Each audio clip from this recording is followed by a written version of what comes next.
Ongoing conflicts across the Middle East have prevented more than 13 million children from attending school, according to a report published by UNICEF, the United Nations Children's Fund.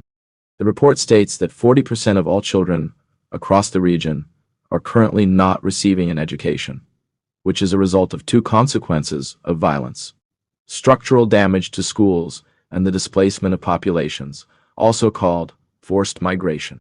Both issues result from the tide of violence that has crossed the region in recent years. The report examines 9 countries where a state of war has become the norm. Across these countries, violence has made 8,500 schools unusable. In certain cases, communities have relied on school buildings to function as shelters for the displaced, with up to 9 families living in a single classroom in former schools across Iraq. The report pays particularly close attention to Syria, where a bloody civil war has displaced at least 9 million people since the war began in 2011. With the crisis now in its 5th year, basic public services, including education inside Syria, have been stretched to breaking point. Within the country, the quality and availability of education depends on whether a particular region is suffering violence.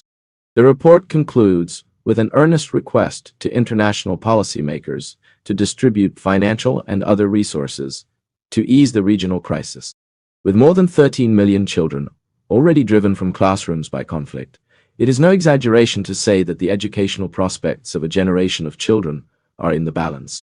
The forces that are crushing individual lives and futures are also destroying the prospects for an entire region.